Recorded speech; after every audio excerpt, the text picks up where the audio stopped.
Bueno, continuamos entonces el debate abierto, recordando que hay cosas que pueden ser preguntas, intervenciones, pero que tenemos la misma lógica metodológica de ayer de identificar, además de periodizar, identificar aciertos, errores y aprendizajes. Entonces viene Lenin en el derecho de palabra. Yo tengo tres intervenciones. Una es, contribución a un problema que se ha planteado. Algo que la otra, voy a ir hablando de una vez y ustedes van agarrando ahí. La pregunta es Maduro chavista. Bueno, siento que se ha planteado, que ha habido cierta polémica al respecto. Una cosa que me parece interesante es que, se ha dicho varias veces que el significante Chávez y chavismo están en disputa en la actualidad. Y yo vinculo mucho esa disputa con la pregunta por si Maduro es o no es chavista, ¿no? Yo creo que esa pregunta, si Maduro es chavista, no alude tanto a las diferencias objetivas o de estilo político en términos de gubernamentalidad, medidas de gobierno, racionalidad política, etcétera. Más bien creo que hay un acuerdo aquí, más o menos, grande en diferenciar al chavismo del madurismo, incluso en la hipótesis que sostiene que siempre se trató de un gobierno capitalista que promocionó el crecimiento del capitalismo y frenó las luchas de izquierda. Incluso yo creo que en esa tesis también se reconoce que hay diferencias entre el chavismo y el madurismo. Entonces yo termino pensando que esa disputa, un poco como se ha planteado aquí, es una disputa más bien táctica y estratégica, ¿no? Y que pasa más o menos por las siguientes preguntas. ¿Vale la pena, es útil en la disputa por el significante Chávez, chavismo, llamar al presidente Maduro chavista? ¿Tendría sentido intentar dividir al chavismo entre una izquierda, que estaría fuera del gobierno, y una derecha que gobierna, ambas por supuesto chavistas? ¿No alumbra eso un poco el hecho de que el chavismo siempre fue un movimiento heterogéneo? Claro, si se quiere unificado por el significante Chávez, pero donde habían al final, pues yo creo que muchas corrientes políticas, incluso dentro de la izquierda habían varias corrientes políticas, dentro de la derecha habían varias corrientes políticas, y no solamente podemos dividirlo entre izquierda y derecha, podemos hacer muchas divisiones de otros tipos. Por ejemplo, había cierto liberalismo, había cierta corriente más nacionalista, había cierta corriente quizás más globalista. Entonces, al parecer, el chavismo siempre fue, y yo creo que es lo que se ha sostenido aquí, algo heterogéneo. ¿A qué nos lleva entonces el debate si Maduro es chavista o no chavista? Bueno, a pensar la constitución del chavismo como una cosa heterogénea. Y en la medida que es algo heterogéneo, pues yo creo que tiene cierto sentido pensar que el chavismo que se quedó gobernando fue el chavismo más a la derecha, por nada más poner algunas características, ¿no? Después quería, agradecer por supuesto las exposiciones económicas, inclusive la de Potelá. Creo que algo que me hizo falta a mí, que por supuesto no tenían por qué aclararlo los expositores, porque tampoco pueden hacer una exposición del todo, tiene que ver con lo que hablé ayer, de qué tal fue la inversión en cultura, cuáles fueron los efectos positivos y los efectos negativos, ¿no? Por lo poco que yo puedo elucubrar, yo siento que fue una inversión muy grande para los logros, vamos a decir, concretos en términos de producción, pero también siento que fue una inversión muy interesante porque creó toda una clase de productores culturales a diferentes niveles y en diferentes áreas, que muchos ahorita están fuera del país, mucha gente también joven, de mi generación hacia abajo, se fue del país, por la situación y porque tenía recursos y tenía maneras para buscarse la vida afuera. Y la otra cosa que quería decir, se me cerró esto, es que, yo siento que una cosa que es ahorita fundamental para el país, muy difícil por supuesto, pero que como izquierda hay que empezar a exigirle al gobierno que rinda cuentas, en particular en torno al estado de las industrias públicas, pero de la economía en general. Que el discurso de que eso es peligroso por el bloqueo, Bueno, en mi opinión es bastante absurdo porque yo no creo que la inteligencia estadounidense no tenga una idea de cómo está PDVSA la economía venezolana en general, mucho más clara de la que tiene cualquier venezolano del común. Y yo siento que para lo que venga a futuro, no sé si la izquierda, la derecha, quién va a gobernar, es muy importante pues empezar a pedirle a los gobiernos, a quien sea que gobierne, que rinda cuenta, que queremos enterarnos cuál es la situación verdadera de la industria petrolera. Tiempo. Eso. Gracias. Gracias. Viene Juan.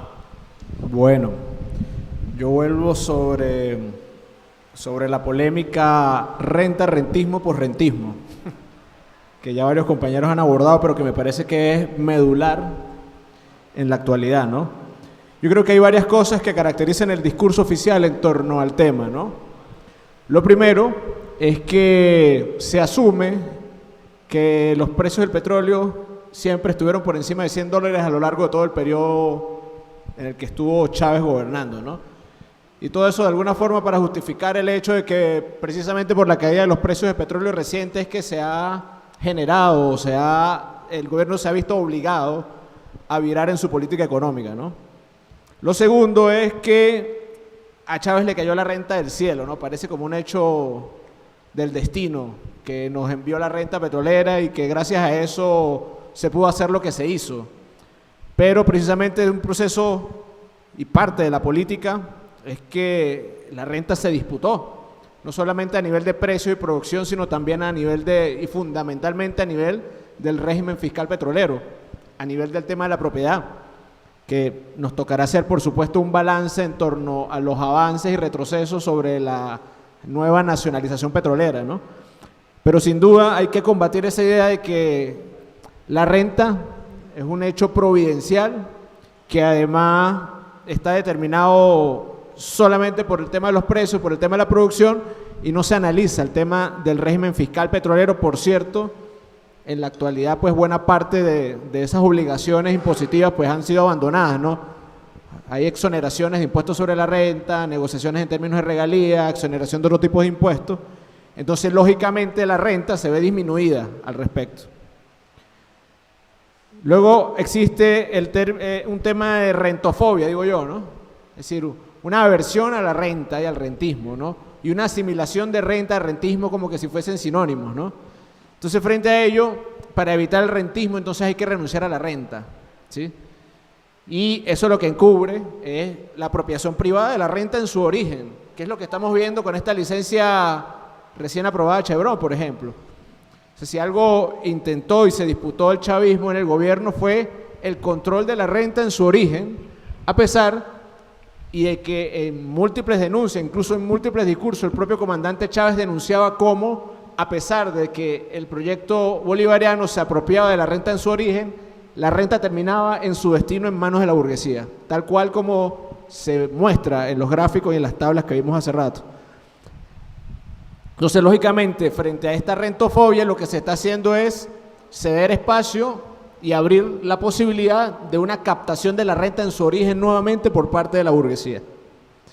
Ahora bien, con respecto al análisis que se hacía de los datos macroeconómicos de la Revolución Bolivariana, yo creo que limitarnos a una interpretación solo de los resultados es privarnos a nosotros como izquierda de una serie de aprendizajes que se generaron en el proceso pues, de construcción, en el proceso de disputa, en el proceso de contradicción a la hora de construir ese modelo económico, ¿no?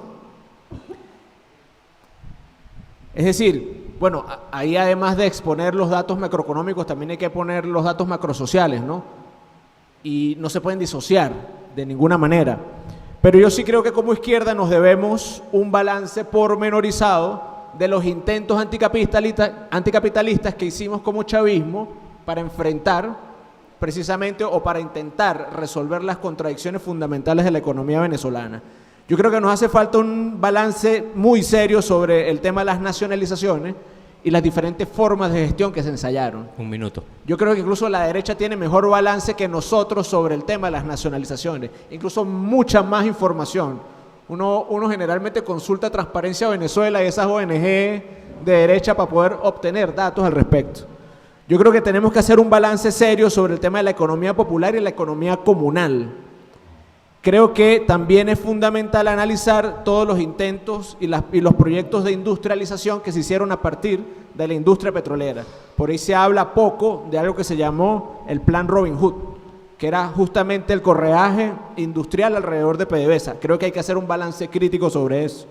Me parece fundamental, y ayer le preguntaba yo al profesor Giordani sobre qué ocurrió con toda esta denuncia que hacía el presidente Chávez justamente al identificar que la renta terminaba en su destino en manos de la burguesía y que justamente una de las cosas para contrarrestar la transferencia de divisas a los privados era la creación de una corporación estatal de comercio exterior.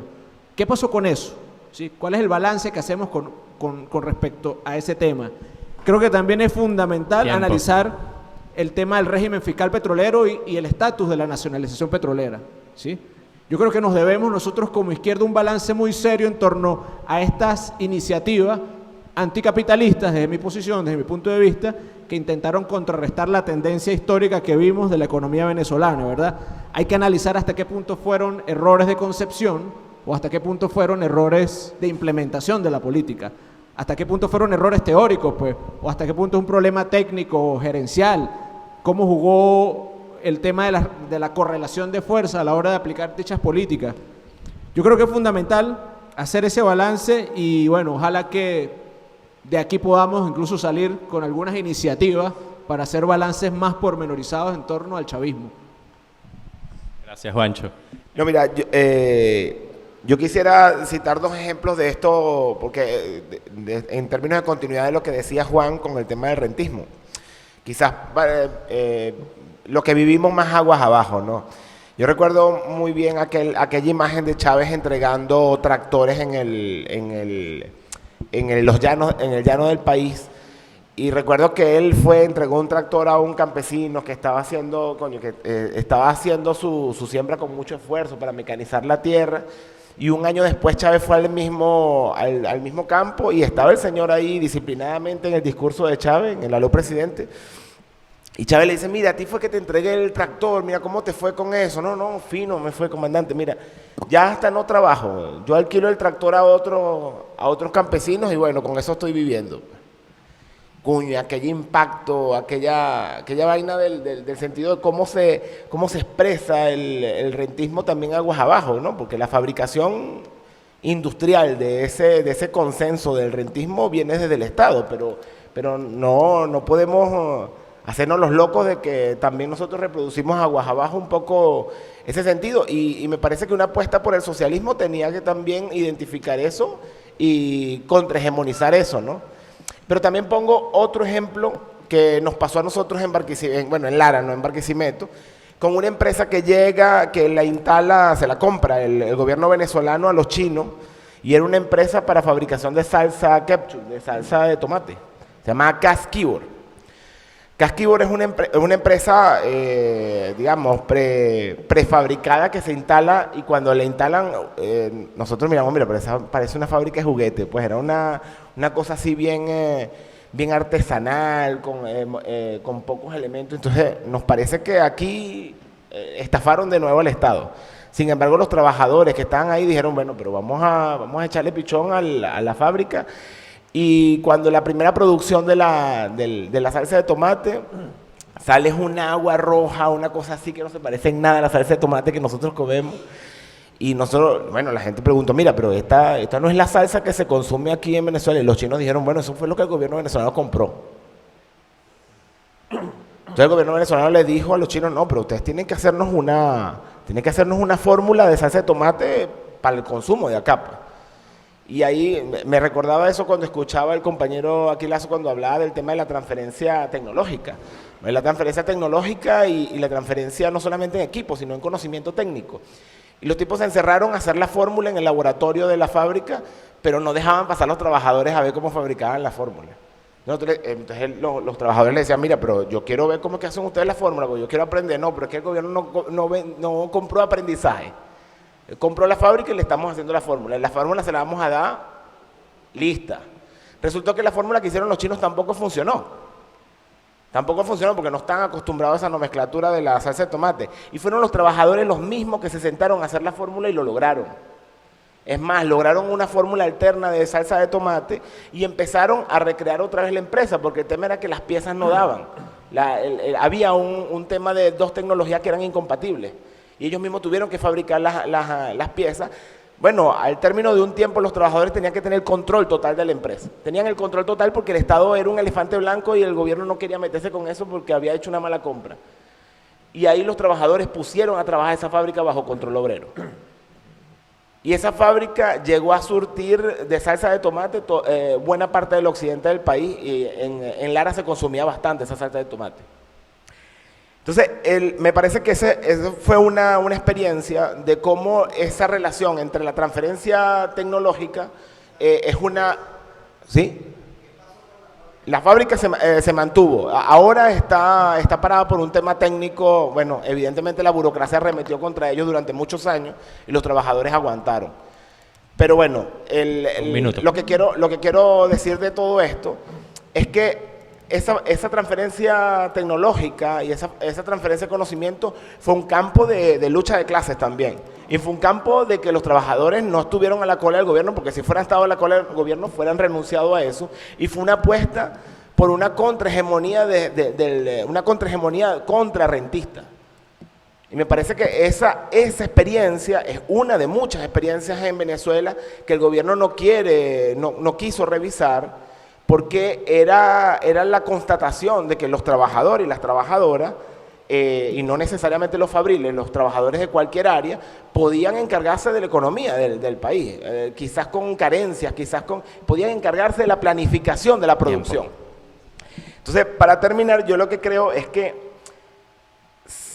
una constatación es que no puede haber una liberación del rentismo si no hay una práctica constante, que no necesariamente es una práctica estrictamente académica, sino una práctica de poder, de disputa, desde el mundo de los trabajadores, desde el pueblo trabajador, a esas cosas. Yo creo que el proceso bolivariano nos enseñó que sí había esa disputa y que sí hay saldos de esa disputa. El que no reconoce esto es porque no lo vivió, porque no se metió. Los que lo vivimos, bueno para nosotros, mala para el resto de que no lo vivió, no lo reconoce, bueno, nos quedamos con todo ese aprendizaje. Pero es una cosa que el Estado no le gusta asumir, el gobierno, perdón, no le gustó asumir, y el gobierno de Maduro mucho menos, porque él regresó todas las empresas que los trabajadores en algún momento la pusieron a funcionar con sus propios medios, con su propio esfuerzo. Vale, gracias. Viene... Sí, unas inquietudes que me han despertado no solo las ponencias de esta mañana, sino lo que venimos hablando en estos 2 días, y no solo hablando en el marco de la reunión, sino también en los pasillos, en los descansos, en las cervezas de después, que también es reunión, ¿no? Y que también me han despertado las intervenciones sucesivas que tuvieron esta mañana Antonio y Javier Viardó. Ayer comentamos un poquito de pasada la necesidad de recuperar, de afincarnos en valores del progresismo y valores de la izquierda para dar la batalla cultural. Y hablábamos de cómo esa batalla la veníamos perdiendo, y en general en el mundo entero, pero muy especial en Venezuela, los valores asociados a la izquierda, el sentirlos estar relacionando con ineficiencia, corrupción, catástrofe, obsoletos, anacrónicos, liberticidas, autoritarios. En el marco de eso yo quería hablar también un poco de poner de relieve la política entendida también como una pasión, como una emoción, como un sentimiento. La política es gestión, pero no solo gestión. La política es economía, pero no solo es economía. La política es promulgación de leyes, ampliación de derechos, juego partidista, pero no solo es eso, también es una pasión, es una emoción, es un sentimiento que conforma una identidad, y en eso el chavismo fue especialmente potente. Lo hemos podido ver en estas reuniones. Ayer Giordani hablaba de la pasión que él puso en este proyecto político, Víctor nos hablaba esta mañana del corazón que se puso, Oli nos hablaba de duelo. Ha habido muchas intervenciones basadas en desengaño, desilusión, despecho, Lenin y Manuel nos hablaban de cómo su generación se politizó con el chavismo, y entiendo que no hablan solo de adquisición de un ideario político, sino hablan también de adquisición de unas emociones, de unos sentimientos, de unas pasiones y, en el fondo, de una identidad. Y yo también hablaba un poco de la pasión que recogíamos a la otra orilla del Atlántico cuando nos llegaban las noticias de lo que se estaba haciendo en Venezuela en 2002, 2003, 2004. En los años 90, el neoliberalismo nos quiso convencer de que la pasión se había acabado. Y era el fin de la historia y ya solo quedaba la gestión. Le daban un poco la vuelta a lo que dijo Marx, que cuando llegara la sociedad sin clases, se acabó el tiempo de la política y empezaba el tiempo de la administración de las cosas. Le daban la vuelta, se acabó el tiempo de las utopías de izquierda, el capitalismo es la única sistema viable, es el tiempo de la gestión. Nuestros procesos llegaron con una fuerte carga emocional a derribar eso. Y sin embargo ahora es de nuevo la derecha en su versión más descarnada, más alt-right, de la que hablamos ayer, la que vuelve a enarbolar la bandera de las emociones, no de las propuestas. Donald Trump es pura emoción y por eso se ha llevado 74 millones de votos en las últimas elecciones. Ha perdido, sí, pero ningún candidato republicano en la historia ha tenido tantos votos como Donald Trump. Bolsonaro ha tenido un 49% de los votos y ya nadie puede decir que no les conocían, llevaban 4 años gobernando. Hace un fin de semana en México se reunió la ultraderecha internacional con Steve Bannon a la cabeza, mensaje de Donald Trump, en fin, con todo, y no hablaron de propuestas, hablaron de emociones, de sentimientos, de identidad. Yo creo que eso lo tenemos que ver y que analizar y ver dónde está ahora mismo ese sentimiento chavista, porque hay un sentimiento chavista, ver dónde está, ver quién es el depositario. Hay 6.200.000 personas que en las elecciones de 2018 votaron a la candidatura de Nicolás Maduro. Un minuto. En el peor de los escenarios posibles, votaron a la candidatura de Nicolás Maduro. Yo no sé si se equivocaron o no, es algo muy subjetivo, eso me importa poco. Pero sí que me gustaría saber por qué le votaron a Nicolás Maduro, cuáles fueron los motivos, sin caer en estereotipos muy típicos de clase media, progresista, intelectualizada, que cuando las clases populares hacen algo que no les gusta, la respuesta automática es o son ignorantes o los compraron. Somos incapaces de ver si hay algo más. Y yo creo que en ese algo más, si es que lo hay, porque insisto, hay que testearlo, en ese algo más tiene que ver mucho lo emocional, lo sentimental, lo simbólico. Yo creo que es fundamental que le echemos una mirada a eso, que no renunciemos a esa carga emocional, esa carga sentimental del chavismo que está en algún lado, porque si renunciamos a eso, creo que en Venezuela hay terreno abonado, caldo de cultivo para que aparezcan esos monstruos de la derecha. Puede que no aparezcan, pero hay un caldo de cultivo de que si viene uno de esos monstruos a interpelar, a decir que la misma escoria es el chavismo como la oposición, nos podemos encontrar con uno de estos monstruos aquí en este país. Eso no es descartable en absoluto.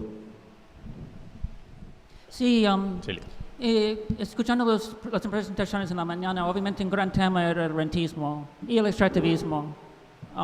Pero muchas veces pienso que incluso tengo mucha simpatía con lo que dijo Liliana sobre también la invisibilización del trabajo doméstico, cosas así, que es como el taller oculto del capitalismo, cosas así.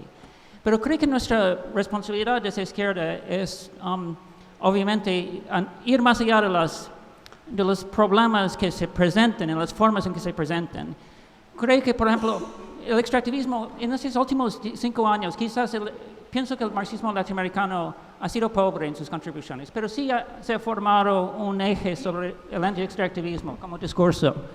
Pero hay que reconocer que este discurso anti-extractivista es pobre, no lo conozco totalmente, pero es pobre, es un poco como si uno hubiera leído El Capital de Marx, y uno después de leer El Capital, tú dices, bueno, ahora entiendo, Marx es anti-explotivista, no le gusta la explotación.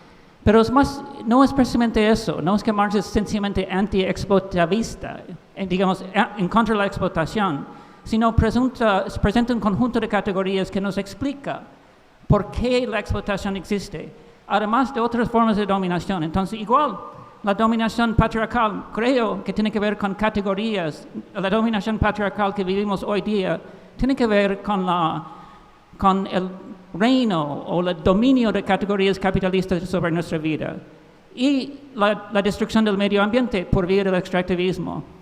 Creo que efectivamente hay que mirar, por ejemplo, ¿qué es el rentismo? ¿Por qué existen las rentas? Las rentas son la forma de valorizar un recurso natural en el capitalismo. Entonces, el rentismo tiene que ver con la operación de la ley de valor en el capitalismo.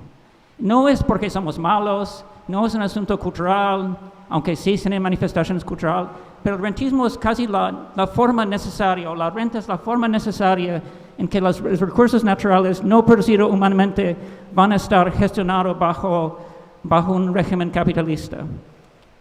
Entonces creo que hay que ir a la raíz de las cosas. En ese sentido, Chávez lo hizo. Creo que cuando evaluamos a Chávez y lo hacemos por retazos, como dijo Thais, es totalmente erróneo. Es como, mira, tenemos un tipo que se llama Alberto Einstein, peluquería malo, ¿no? Violinista mediocre. Pero una pequeña cosa, descubrió la teoría de la relatividad, ¿no? Entonces, es un poco como cuando confrontamos a Chávez y dice, políticas públicas. Sí, Chávez, políticas machistas públicas. Sí, antiambientalistas. Pero una pequeña cosa. Propuso las comunas como forma de salir del capitalismo.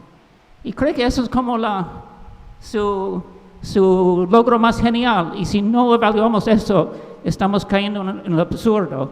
Porque es precisamente en las comunas o en las economías populares que mencionó Juancho que existe la posibilidad de superar la ley de valor, de superar las categorías capitalistas.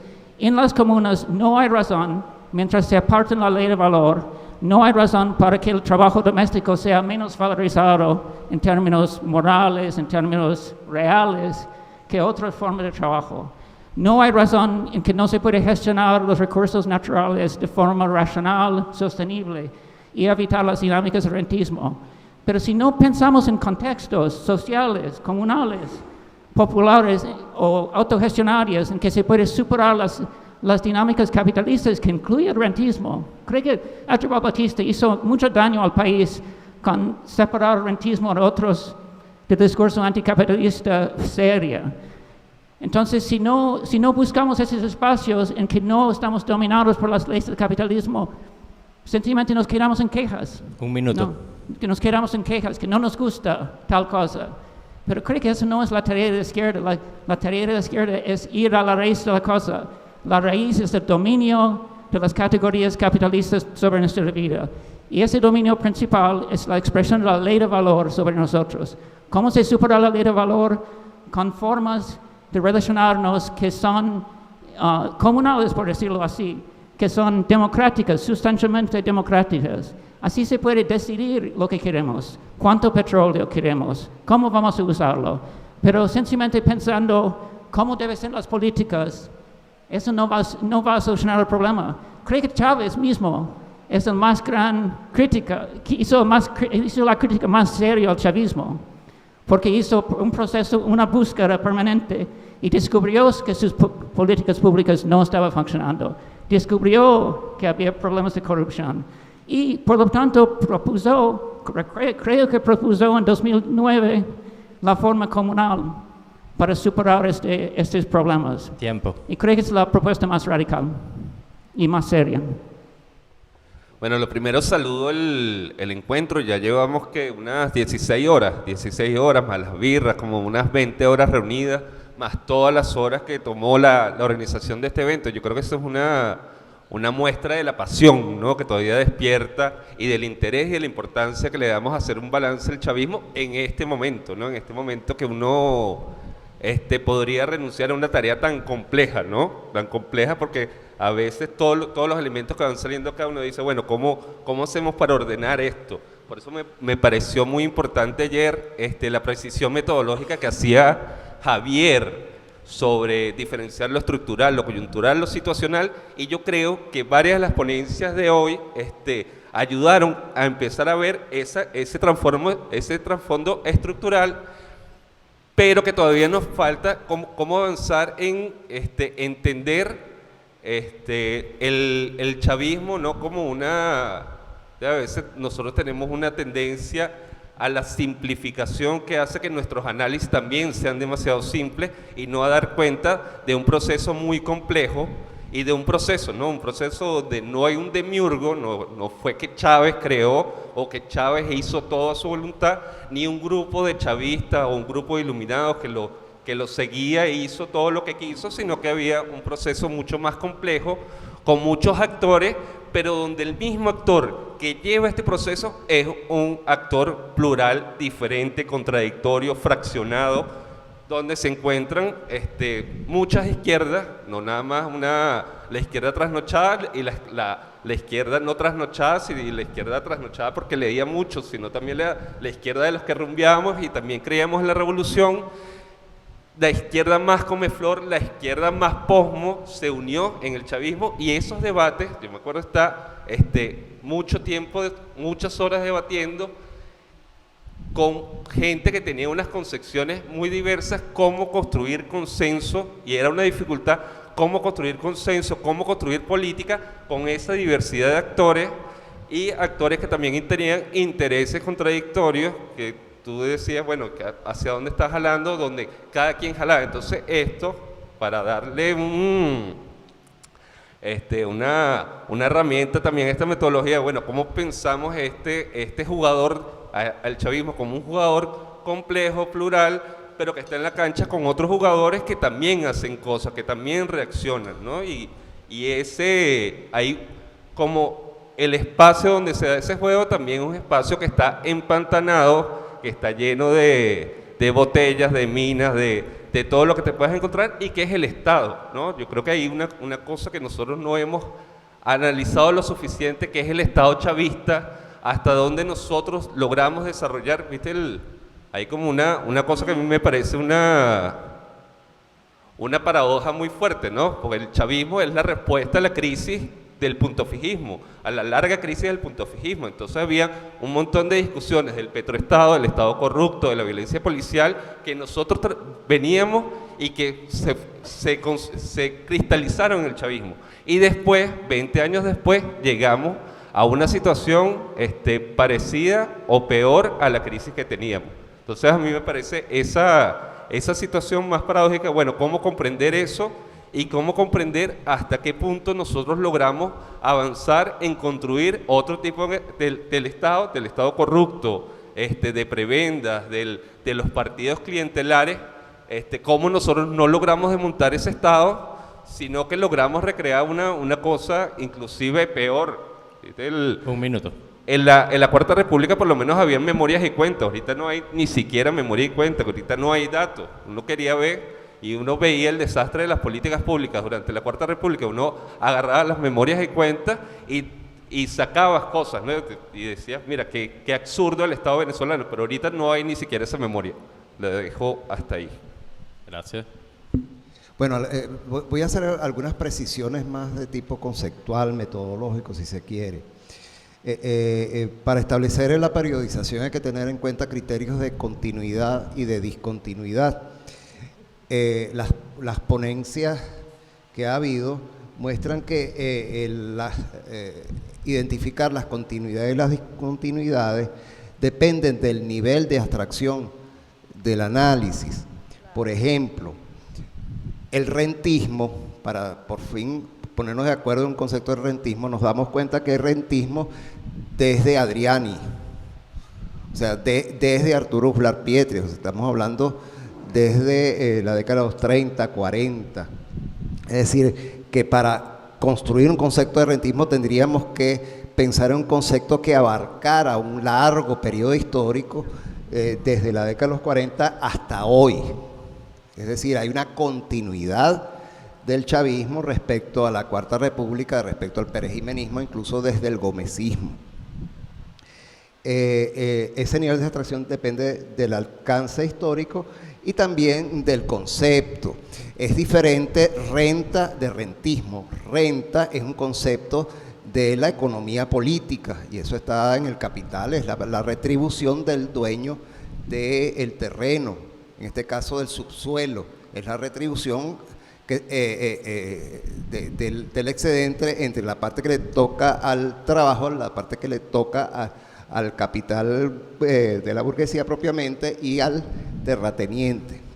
En este caso es una renta creciente porque el pozo petrolero menos productivo permanece en actividad y esa diferencia es lo que se apodera el dueño de la renta, que en este caso, por una tradición que viene de la corona española, pertenece al Estado. De tal manera que renta y rentismo son cosas diferentes. El rentismo, por las exposiciones y por las lecturas, entiendo que sí, es un fenómeno ideológico que se expresa en las élites dominantes, que es esa idea de la siembra del petróleo que siempre se hace a través de la construcción de una burguesía que va a impulsar un desarrollo capitalista desde el punto de vista de las élites dominantes. A nivel de los sectores populares se expresa en lo que salía en una novela de Oslar Pietri, la distinción entre el vivo y el pendejo. El vivo es el rentista, el pendejo es el trabajador, el que se faja a organizar, a aprender. El vivo es el que aprovecha por diversas vías para escalar y para enriquecerse, que Olimillán construyó el concepto de apropiación delictiva de la renta, de tal manera que el rentismo tiene distintas manifestaciones culturales. También rentismo es, por ejemplo, aquí se ha hablado del patrón de consumo del venezolano, que tiene que ver con la salsa de tomate. O sea, al final, por ahí, y un poco continuando con la onda de la apropiación y de la transferencia tecnológica. Bueno, esa fórmula que construyeron los trabajadores, pasa algo parecido con los inventos que se dan en las universidades nacionales. Yo trabajo en una universidad, la Universidad de Carabobo, donde hay ingenieros que han desarrollado formas de analizar, ¿cómo es que se llama el órgano que tenemos los hombres? La próstata, mediante un rayo láser, y eso revolucionaría la tecnología médica. Y así otros inventos en el campo de la robótica en la Universidad de Carabobo. Bueno, ¿eso lo aprovechó la misión ciencia? No. ¿Por qué?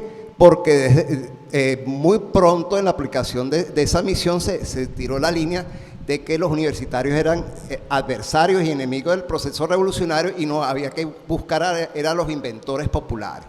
Entonces, todos esos investigadores que estaban dispuestos a colaborar fueron excluidos porque eran adecos, pues. Esos inventores, efectivamente tenían inventos. Bueno, rápidamente. Entonces hay un nivel que abarca toda la historia venezolana, hay un nivel que se refiere a las continuidades y discontinuidades entre la Cuarta República y Chávez, y hay una continuidades y discontinuidades entre Chávez y Maduro que ya ha ilustrado bastante Javier. Ahora, ¿de qué es el colapso? ¿De qué es la crisis? Claro que hay una crisis de la izquierda que apoyó a Chávez de manera correcta en ciertas y determinadas coyunturas. Hay una crisis del chavismo, o sea, la izquierda no puede seguir siendo chavista, porque ya estamos de acuerdo en que el chavismo era una cosa heterogénea, ecléctica, sin coherencia, etcétera, etcétera. Y de tal manera que nos queda como aprendizaje, y con eso cierro, en primer lugar, defender un horizonte democrático que incluye las libertades democráticas, no la ley de antibloqueo, sino la Constitución, la vuelta a la Constitución, la autonomía organizativa popular frente al Estado, diferente al Estado, para impedir su cooptación y control por el Estado, y la profundización en la teoría revolucionaria. Gracias, Jesús. La idea es que agotemos estos derechos de palabra, hacemos el receso para la merienda de la tarde y después pasamos al otro tema, que es el cierre. Entonces, si alguien más quiere hablar sobre el tema de aprendizajes en materia económica, es el momento de anotarse, y si no, cerramos aquí. Sigue Oli.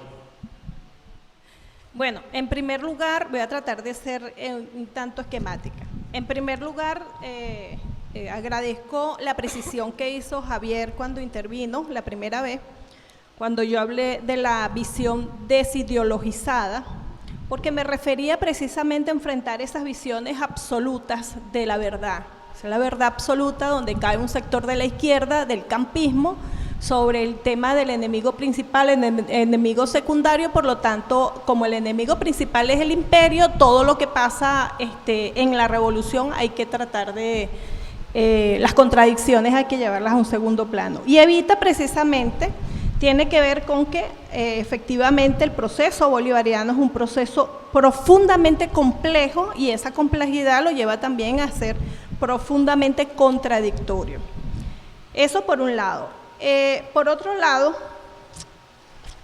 lástima, tengo 4 minutos, ¿verdad? Sí, por otro lado, yo quería hablar de tres experiencias concretas para llevar un poco a ayudar a mi modo de ver, ayudar a hacer una síntesis de. El profesor Mendoza Potela tiene un lema que me parece bien interesante, que dice: el que tiene más saliva traga más harina. Y efectivamente, en un país petrolero, con unos ingresos petroleros tan altos, todas las iniciativas, y ahí voy al caso del emprendimiento, el desarrollo de la economía social y economía popular, quedaron molidas en ese proceso. Voy a hablar de 3 experiencias concretas como parte de una retahíla de cosas, de experiencias que yo sugiero, Antonio, que en la próxima, a lo mejor en una segunda etapa, pudiéramos ir sistematizando todas esas experiencias que creo que son valiosísimas. Una de esas experiencias, por ejemplo, es el Núcleo de Desarrollo Endógeno Fabricio Ojeda. Yo estuve en una oportunidad, estaba Chávez, estaba el presidente Tabaré Vázquez en ese núcleo y estaba yo al lado de ellos. Y recuerdo que Chávez le estaba mostrando a Tabaré lo grandioso, lo interesante del núcleo, y él le respondió y le dijo: Chávez, ustedes lo pueden hacer porque tienen petróleo, nosotros no tenemos petróleo. Después nos tocó evaluar el núcleo. Yo personalmente fui y había una queja de una de las cooperativas que fabricaban botas industriales, y la queja de ellas es que PDVSA no le compraba las botas industriales a pesar de que era un núcleo mantenido por PDVSA. Cuando evaluamos la situación, la respuesta de los técnicos de PDVSA era: las botas no pasan un control de calidad que puedan utilizarlo los obreros, los trabajadores petroleros en el campo. ¿Cómo se hace? Bueno, eso por allá. La otra experiencia, y la evalué yo personalmente, fue la famosa experiencia de la cogestión. Esa experiencia de la cogestión la llevaba María Cristina Iglesias. Esa experiencia de la cogestión nos llevó a evaluar 4 empresas en el estado Miranda. Una de esas empresas se llama Tecnolan, que fabricaba, una empresa que tenía muchos años aquí en el país fabricando campanas de cocina. Cuando evaluamos esa experiencia, nos encontramos con que los trabajadores los habían obligado a organizarse en cooperativas. Y como lo organizaron en cooperativas, se le otorgó un crédito, y con ese crédito ellos compraron el 49% de las acciones de la empresa. Ese 49% de las acciones de la empresa le daba al 51% que tenían los dueños de la empresa, obligados a que entonces los trabajadores tenían que trabajar el doble para poder generar los ingresos suficientes que le permitiera pagar el crédito que ellos tenían, porque la deuda era de la cooperativa, aunque el empresario había manejado los recursos. Y como no les daba la cuestión, el empresario les prestaba para ir liberando las acciones que ellos tenían en la empresa. Ojo, evaluamos 4 empresas. Tecnolan, una empresa de lámparas, una empresa de pañales, no sé si ustedes recuerdan los famosos guayucos. Bueno, también evaluamos el mismo esquema. La otra experiencia que nos tocó evaluar, fue la experiencia en Güiria, con el plan de siembra petrolera. Hubo una protesta de los productores de Güiria, nos tocó interactuar con ellos y saber qué era lo que estaba pasando. Y uno de ellos decía: mire, aquí nos mataron a la economía local. Nosotros éramos pescadores, nosotros producíamos cacao, nosotros producíamos café, y desde que se instaló PDVSA aquí, a punta de real, mató toda la economía local que nosotros teníamos, pero además lo que nos dan es una bolsa de comida mensualmente y una bolsa hallaquera en diciembre. Mientras que uno ve los trabajadores de PDVSA en un restaurante allí con aire acondicionado, muy bien, tomando whisky. Nosotros también queremos hacer lo mismo, nosotros también queremos vivir los mismos, nosotros nos estamos muriendo de hambre. Estoy hablando de la experiencia que yo misma estuve, porque conversé, interactué con ellos. La otra experiencia es una experiencia de una empresa de propiedad social de telecomunicaciones que ayudamos a construir, a construir un modelo de gestión. Este era de CanTV en Ejido, en Mérida, y resulta que después que trabajamos con ellos se construyó el modelo de gestión de la empresa. Cuando fuimos a evaluar el modelo de la empresa, la queja de los trabajadores es que los consejos comunales, que eran ahora los dueños de la empresa, se habían convertido en unos propietarios, en unos capitalistas que lo que hacían era explotarlos a ellos. Esto pasó, y esto, lamentablemente, sistematizar todo esto, evaluar todo esto, no lo podíamos hacer porque todo eso estaba a punta de renta petrolera. Todas esas situaciones obviamente se tapaban. Después vino, por supuesto, nos desenchufamos de la renta petrolera y se mostró la crisis, el rostro perverso de la crisis. ¿Qué lección saco yo dentro de esto? Dentro de un grupo, ojo, muchísimo, porque a mí personalmente me tocó enfrentar también a las mafias de los militares en Fondafa, como les comentaba sobre Ricardo Fernández Barrueco, y las mafias de los militares que habían creado empresas de maletín para comprar maíz a Fondafa, y ese maíz lo vendían y lo sacaban hacia Colombia. Y además entonces uno se debatía, y era parte de las discusiones que teníamos, pues decíamos, bueno, o le vendemos a la Polar, que a la Polar tú los controlas, lo puedes hacer Contraloría y lo puedes controlar como el Estado, o le vendemos a estas mafias de esta gente. Entonces el lema ahí era que como la Polar era capitalista, por supuesto, y toda la carga que sabemos de allí, entonces había que favorecer a las empresas estas de maletín, que ya uno sabe lo que había detrás de todo eso. Terrible.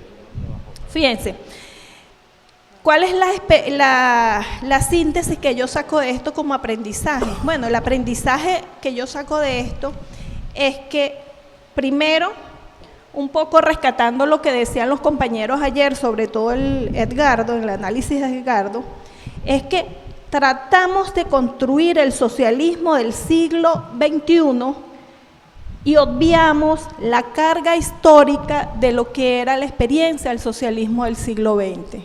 Eso no se tomó en cuenta, no hubo un debate. Si ustedes miran aquí esta mañana en la intervención que tenía el propio Víctor Álvarez, para Víctor, la interpretación que yo hice en la intervención que él hace, es que el socialismo era un Estado más grande que las empresas privadas.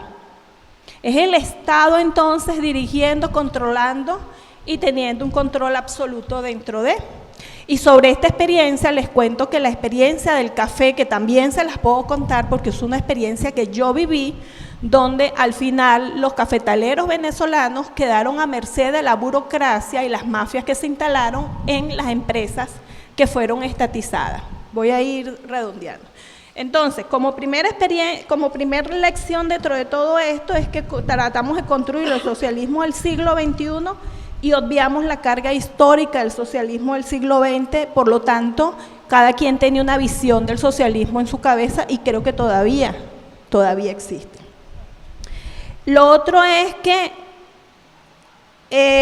obviamos también los grandes debates, los debates profundos, los debates que se venían haciendo sobre la crisis del modelo, la crisis estructural del modelo extractivista petrodependiente. Eso quedó a un lado.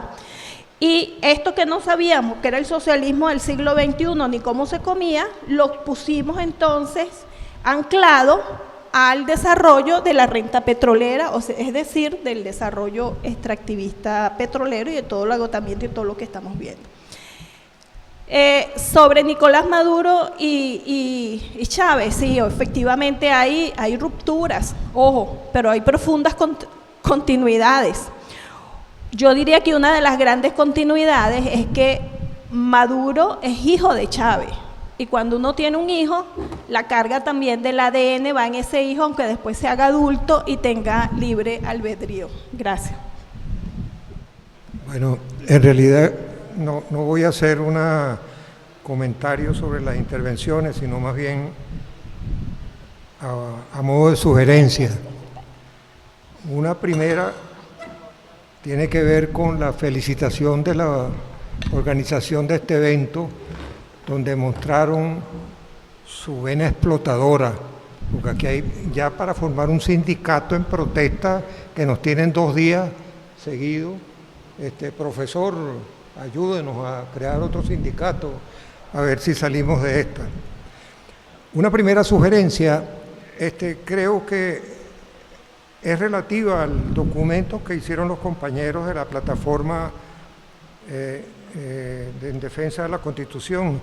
Ese documento creo que vale la pena no solamente difundirlo a nivel nacional, como los otros que ellos han hecho. Yo le comentaba a Oli que tienen ya más de 60 intervenciones sucesivas sobre la Constitución, que prácticamente es un dossier, si no es que al final eso se traduce en algo mucho más profundo, como este último documento, que no son 5 o 6 páginas, sino que la estuve revisando anoche y son casi 60 páginas, Oli.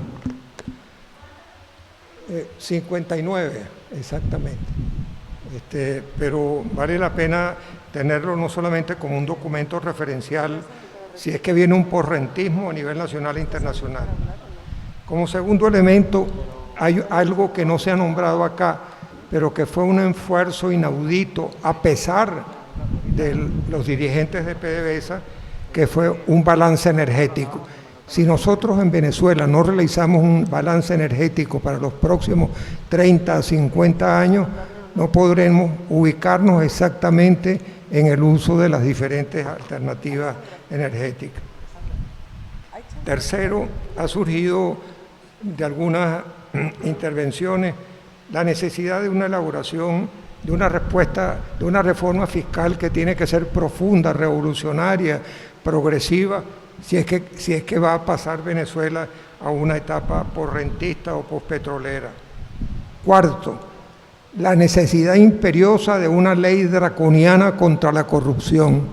Y ahí está el ejemplo de Simón Bolívar, cuando firmó aquel decreto, recuerdan la fecha, en el 24, en el 26, en enero, ¿no? Entonces ahí tenemos suficiente inspiración histórica para la elaboración de lo que está ocurriendo en este momento con fenómenos como, creo, Antonio José, del patrimonialismo de algunas familias que creen que el Estado venezolano les pertenece y hacen con los recursos del Estado los que le viene a bien los beneficios de él o a quienes protegen. Quinto, creo que una de las acciones a auspiciar no es la asamblea prostituyente que se realizó hace poco en Venezuela, sino una asamblea constituyente original que tiene suficientes elementos y que tenga como referencia una cosa, que algo que no se estudió y no se hizo por los momentos en que estaba, que era la visión socialista del futuro en una posible transición de Venezuela. 6. Yo creo que estos eventos, la sugerencia es que tienen que hacerse a puertas abiertas, no solamente a nivel regional, estatal, municipal, comunal, de las empresas, porque vale la pena que a todo nivel se discuta no la tragedia o la comedia que surgen en este momento con ciertas discusiones en algunos partidos políticos que intentan legitimarse hacia un nuevo proceso. 7. Creo que es necesaria la precisión con una acción política revolucionaria sobre la conformación del próximo bloque histórico que puede regir a Venezuela en los próximos años.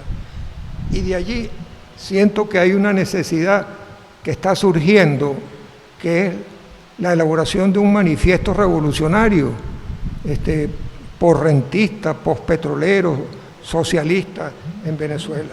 Y finalmente voy a dar una opinión muy personal, sin involucrar a nadie, que creo que en la medida en que este desgobierno pretende eternizarse en el poder del Estado, yo creo que la nación venezolana está corriendo el severo riesgo de un desmembramiento. Bueno, quiero hacer un comentario breve respecto a lo de el tema de la renta y después otros elementos de carácter económico y también social, porque considero que van de la mano. Ciertamente hay una continuidad desde que estamos extrayendo petróleo, hay una continuidad de todos los gobiernos en el uso de la renta. Lo que considero que no hay una continuidad, sí, en la extracción del petróleo y tener la renta. Lo que no hay una continuidad es en la captación de esa renta y en qué se usa esa renta.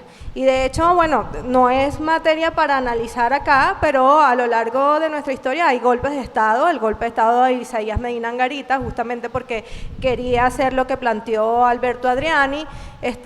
El derrocamiento de Gallegos también pudiera obedecer más o menos a una situación parecida, y lo decía el profesor Carlos Lazo, el golpe de Estado de abril del 2002 fue un golpe petrolero. Ahí hay una demostración de que no es continua, porque una cosa es el tema físico, como explicaba el profesor Carlos Potelá, pero también está, después de esa parte física de que existe el petróleo y se extrae, la parte política, cómo lo utiliza, quién se apodera de eso y para qué se utiliza eso, ¿no? Y bueno, ahí hay momentos de ruptura. Decíamos que bueno, el periodo de Chávez es un momento de ruptura con el pasado, sobre cómo se utilizaba esa renta, y también con el presente, ¿no?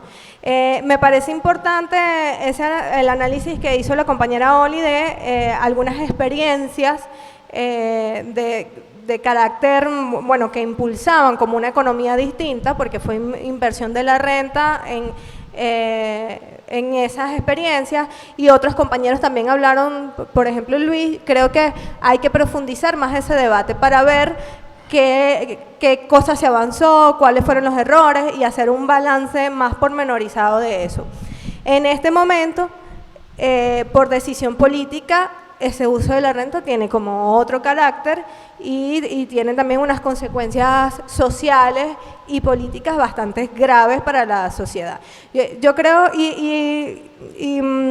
menciono como ese devenir histórico, porque no me parece que solamente es ese tema físico y que entonces íbamos a venir en la debacle porque eso estaba determinado así. Yo creo que los actores y las actoras políticas transforman la realidad y hacen uso de esa herramienta y de esa riqueza en función de un proyecto o de otro.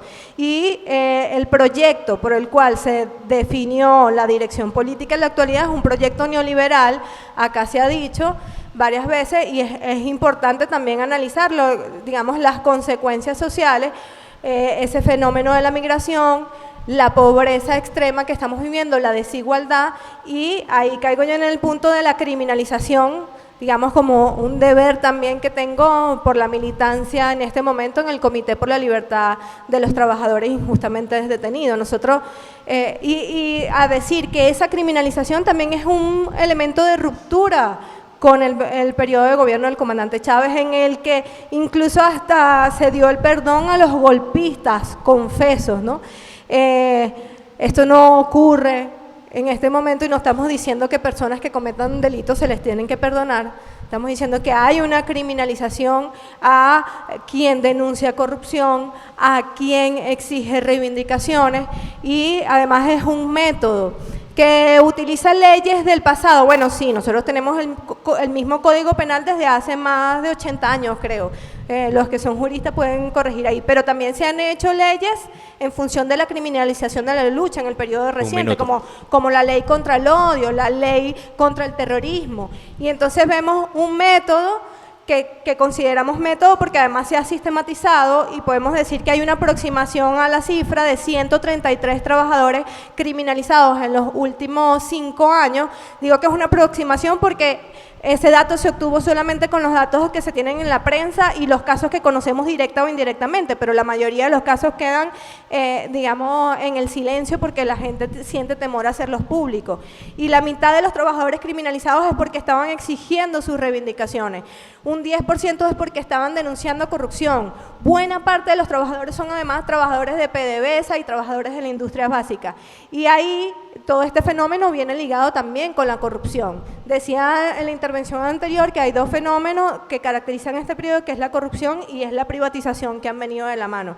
Entonces, hay que hablar sobre la criminalización y también entender y solidarizarse con esta situación que están viviendo muchas personas injustamente. Bien. Muchas gracias. Sí, gracias. Primero quisiera pedir disculpas a los compañeros si se sintieron aludidos por mí en términos agresivos y no amorosos en la intervención anterior que Víctor caricaturizó de alguna manera. Hacia todos mi mayor afecto, aunque como me dijo Antonio antes de la reunión, el domingo vamos a discutir hasta que la pasión aguante, así me dijo por correo. Entonces hoy es un día de pasión. Y lo que quisiera comenzar primero por definir esto de la izquierda, ¿no? De las izquierdas. Hablando un poco de esto del manifiesto revolucionario de Giordani y otras cosas que planteó. Creo que la izquierda tiene una posición muy clara acerca de varias cuestiones, las voy a llamar cuestiones rápidamente. Primero, la cuestión nacional, o sea, la izquierda hoy tiene que tener una posición muy definida de disputa hegemónica sobre lo que llamamos el nacionalismo y el soberanismo. Esa contradicción entre transnacionalización y nación es clave para definirse hoy dentro del campo de la izquierda, tanto como internacionalismo revolucionario, pero también como defensa de la soberanía ante los poderes transnacionales y globalizadores. En segundo lugar, que es una enseñanza del siglo XX muy importante, es la cuestión democrática. Si algo nos enseñó el socialismo real es que la pérdida de perspectiva con relación a la democracia liberal y a la democracia participativa y a las formas novedosas de democracia es un pasivo para la izquierda y eso hay que contenerlo. En tercer lugar, y para mí clave para este tema de la discusión Chávez-Maduro, es la cuestión social, el mundo del trabajo. Es decir, la izquierda tiene que tener un discurso sobre el mundo laboral, sobre la igualdad sustantiva, sobre los problemas distributivos y redistributivos, y si se abandona esa agenda, estamos en el campo de la derecha. En cuarto lugar, la cuestión ambiental, es decir, la izquierda tiene que plantear un discurso alrededor del cambio climático y de la crisis ecológica, que es clave. En quinto lugar, la cuestión feminista y la lucha contra el patriarcado, que sigue siendo un asunto que para algunos es meramente retórico, pero que es un tema clave. Y finalmente la cuestión colonial, la cuestión cómo se está traduciendo hoy este tema de la colonialidad, la descolonización y el tema de la modernidad europea, el eurocentrismo y otras cosas más. Tenemos una gigantesca deuda, creo yo, con el tema del imperialismo. Nosotros tenemos que volver a la discusión del debate sobre el imperialismo. Aquí confundimos en Venezuela mucho la discusión teórica sobre el imperialismo con la política exterior de los Estados Unidos. Son cosas distintas. O sea, el imperialismo clásico y las discusiones contemporáneas sobre el imperialismo no se reducen a ser antipolítica exterior de los Estados Unidos. Creo que un asunto medular y que lo planteó Gramsci sobre la cuestión meridional es la cuestión del pueblo-nación italiano. Nosotros tenemos como primera cuestión en Venezuela la cuestión de la nación y por eso reivindico el tema del proceso bolivariano. Chávez despertó, por ejemplo, voy a citar algunos para tener aquí una pequeña muestra: Castro Leiva, Manuel Caballero, Pino Iturrieta, Carrera Damas, Inés Quintero, Ana Teresa Torres, todos de alguna manera comenzaron a declararse antibolivarianos por el efecto Chávez. Es decir, como que Chávez despertó en esa clase media que citó de alguna manera Alejandro, y si fue hacia mí, bueno, también voy a contestarle algo sobre las emociones. Unas reacciones que fueron insospechadas, insólitas, y hay un nacionalismo bolivariano de derecha, pero también hay una apropiación popular de lo bolivariano desde la izquierda, que es importante reivindicar aquí, que no se puede perder en la caricatura de Superbigote. Con relación a las emociones, yo estoy muy de acuerdo, y desde la neuropolítica hasta la sensopropaganda de Sergei Chakotin se sabe el efecto que tienen las emociones en la política, y lo conecto con el campismo de Oli Millán, pero también el tema de las emociones y los enemigos principales generan chantaje para no discutir, para el no debate. Edgardo hizo mucho énfasis del 2007 en adelante sobre el no debate, cómo el PSUV estaba constituyendo una subcultura del no debate. Y yo creo que si algo debemos reivindicar aquí, con relación a este espacio, es tratar de estimular los debates lo más reflexivos posibles y tratar precisamente de abordar las encrucijadas de esta complejidad, contradicción y heterogeneidad de la que hablaba Lenin. Finalmente termino planteando lo siguiente: el análisis de clase, por ejemplo, que nos plantea Ángel, me parece extremadamente plano y simple, pues no creo que haya una burguesía, creo que hay que hacer un análisis de clases, sectores y grupos mucho más complejos. Me preocupa el triángulo de las Bermudas que hay, por ejemplo, en el Estado venezolano, entre la Tesorería Nacional, PDVSA y el Banco Central. O sea, es como que si la plata se perdió de allí, nadie sabe cómo auditarla, cómo controlarla, qué pasó allí, y eso es un tema que debemos analizar en términos de gestión pública y cómo meterle la mano al tema de la auditoría ciudadana de la deuda externa, la auditoría ciudadana de las gestiones de Maduro y de Chávez, y la Contraloría Social que se perdió de vista. Gracias. Gracias. Ángel. ¿Puedes pasar? Ya, para reforzar algunas cosas, yo voy a leer una cita y vamos a hacer un ejercicio. Dice: sembrar el petróleo fue la palabra de orden escrita demagógicamente en las banderas del régimen anterior. Nosotros comenzaremos a sembrar el petróleo. En créditos baratos y a largo plazo haremos desaguar hacia la industria, la agricultura y la cría una apreciable parte de esos millones de bolívares esterilizados como superávit fiscal no utilizado en las cajas de la Tesorería Nacional. Ese es Rómulo Betancourt, en una locución semanas después del golpe contra Medina Angarita. Rómulo Betancourt asume para sí que ellos son los verdaderos de la siembra del petróleo, que no era Medina Angarita el de la siembra del petróleo, y esa disputa por quiénes son los verdaderos de la siembra del petróleo pasa invariablemente en los distintos regímenes políticos de nuestro país. Eso es lo que me parece que es una discusión que hay que hacer. Batista, ¿no? en uno de sus tantos trabajos, Asdrúbal Batista dice: la presión a favor de asignar hasta el máximo de la renta para los fines de la inversión reproductiva muy pronto emerge con gran vigor político, imponiéndose como la conducta normal a seguir. Él dice que eso pasa en nuestro país desde tempranamente. Me parece más aguda la sentencia que hace una de las investigadoras sobre el proceso de industrialización en el país, que es Dorotea Melcher, revisando desde el principio del siglo XX. Ella dice que en última instancia la idea de la siembra del petróleo fue una temprana legitimación teórica para la apropiación de la renta por parte de los capitalistas criollos. Esto, digo, es así. Es algo que nosotros, además, recontraescrito, recontrainvestigado. Entonces, yo creo que una lección clave es: cualquier proyecto de emancipación en Venezuela tiene que romper. O sea, no puede haber un proyecto de emancipación nacional que no rompa con esa idea de siembra del petróleo cuyo sujeto siempre es el capital privado nacional. Y hay una reincidencia en eso. Para mí es un balance claro que hay que sacar. Si nosotros revisamos las ponencias de hoy, hay créditos baratos, fondos a la burguesía, bajos impuestos, que es otra manera de transferencia de la renta, compras del Estado, subsidios, deuda pública, para que la banca plata, condonación de deudas, incluso uso de la renta para cubrir necesidades que el capital no cubre, porque esa inversión social también es una alcahuetería. Porque si el capital privado no cubre necesidades de la clase obrera, ¿por qué tiene que cubrirlo la renta pública? Es un colchón incluso que hace menos aguda la lucha de clases contra el capital. Bueno, eso para mí es una lección. Luego, esa transferencia continua de recursos públicos al capital privado, ese mecanismo de conversión de la renta pública en propiedad privada, se mantiene intacto, y Cada régimen político que se turnó en la administración del Estado produjo una reconfiguración de la clase capitalista venezolana. Obviamente, reconfiguración en distintos sectores, pero reconfiguración al fin. Eso también ocurrió con el chavismo. Entonces es otra lección que hay que sacar y que para mí está asociada a lo primero que planteaba. Luego, no sé, digo, si es una cuestión de clima de época, pero me parece que en este clima de época, ¿por qué rentismo tanto se discute?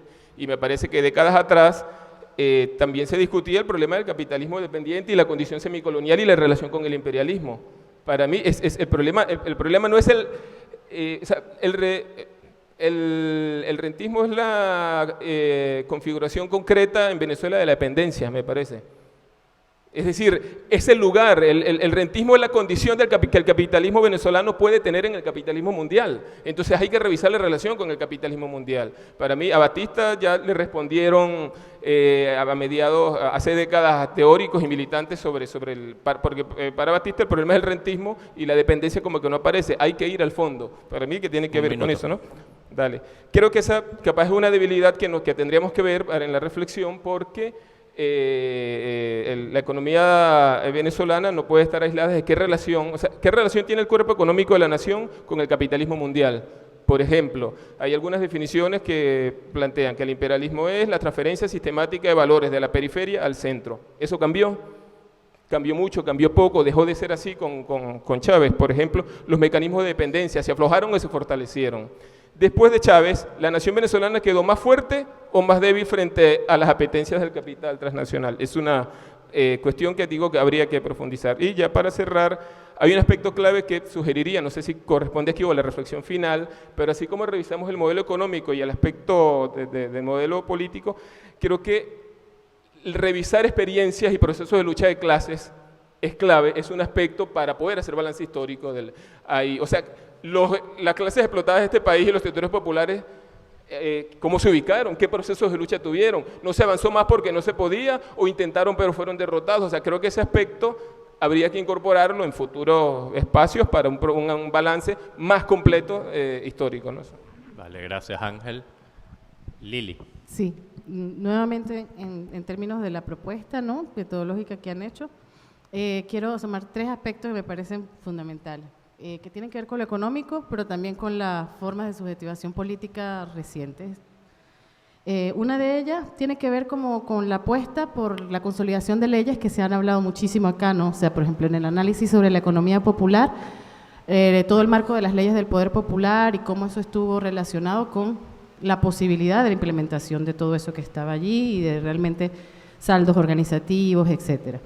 Pero cuando lo vemos, no solo ocurrió allí, porque el marco legal además fue una apuesta, o sea, tener un marco legal consolidado fue una apuesta de los movimientos muy importantes, en donde se colocó muchísimo y se consolidaron leyes desde el poder popular muy importantes que están todas bajo amenaza en este momento ante el avance neoliberal muy fuertemente, o sea, leyes que prohíben los transgénicos, leyes que hacen obligatoria la educación ambiental, por ejemplo, leyes que, o sea, en todo ese marco legal hay respuestas efectivas para la transformación social, pero que realmente se olvidan en medio de la propia aceleración de lo político en este momento, pero ante una situación de realmente avance acelerado y de amenaza sobre todo esa normatividad, porque además, ya se ha mencionado, hay una desinstitucionalización profunda, o sea, no hay instituciones en donde se pueda ir a demandar por el incumplimiento de esas leyes, o sea, el nivel de exigibilidad. En este momento, o sea, hay 3 chicos encadenados frente a la Defensoría desde hace 6 días porque están pidiendo la aplicación de un artículo, no están pidiendo la creación de una ley, o sea, que se les aplique la posibilidad de tener un nombre acorde a su género, que está contemplado, que está allí en la ley, pero cuando van a negociar con ellos, ni siquiera quienes van a negociar saben que existe ese artículo. Y ahora la cruzada es cómo permitimos que ese artículo esté ahí.